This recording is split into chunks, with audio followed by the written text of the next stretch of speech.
I guess the first thing I think about when I think I am Jewish or think about Jewish things, I do think of my parents, and I think what kind of lives did they lead in London's East End and how they engaged with Jewish life and how they talked about it and made my life rich with these Jewish perceptions. And this is where it gets quite difficult for people outside of my family to understand, because obviously you talk about a sort of Jewish way of looking at things or a Jewish perception. A lot of people think that means that maybe you're in shul and the rabbi speaks.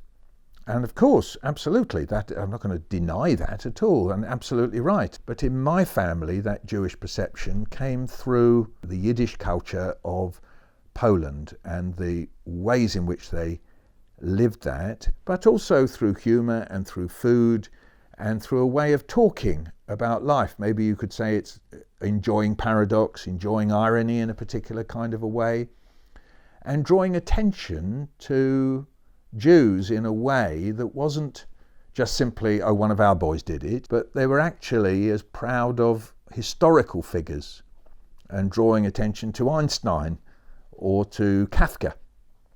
And that, though it's not religious, it's cultural, it's ethno, and it's ethnic. And so, you know, my father would sit there maybe and say, Isaac Barbel's stories, they're incredible. And he would read me Isaac Barbel's stories. He read me Catch-22 and Catcher in the Rye. These are both Jewish authors, right? When he read me Catch-22, I would say he imbued it with his Jewishness. And indeed, there are whole chunks of the book, you know, Lieutenant Scheisskopf, what hell kind of a name is Lieutenant Scheisskopf?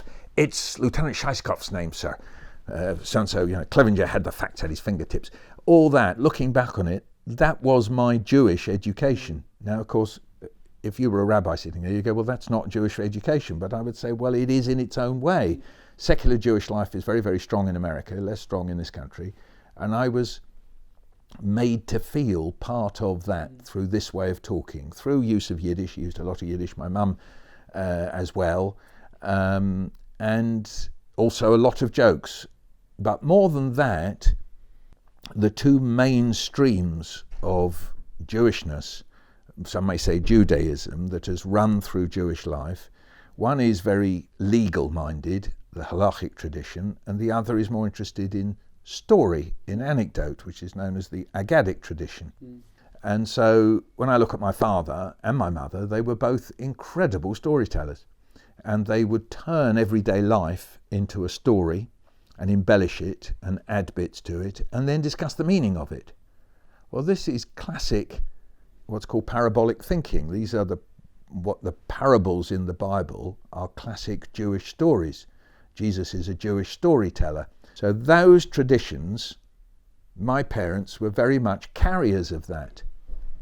Now, I see these different strands. 1 minute Kafka, 1 minute my mum and dad storytelling, 1 minute Yiddish speaking, and also being carriers of family history and sharing all that. So all that feels to me very, very Jewish. One of the paradoxes and ironies of Jewish life is, well, what are you? I mean, you try and explain that to someone, or being Jewish is walking around going, what am I? And they go, well, that's not an identity. Well, actually it is. And it's perfectly all right.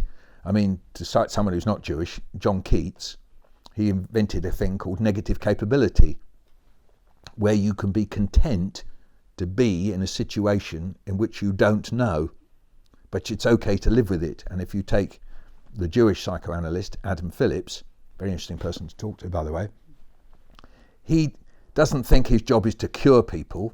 It's not the talking cure, but to enable people to live with the thing they've got, which is your life, your paradoxes, your pains, your sorrows, your happinesses, your contradictions, but to live with it so it doesn't destroy you. So if you say, well, one of the things about being Jewish is to live with the paradox of who you are, that's actually also Jewish. It sounds like, as I say, to me, a little bit like Keats talking about negative capability. Maybe it's negative capability. What do I care? Yeah.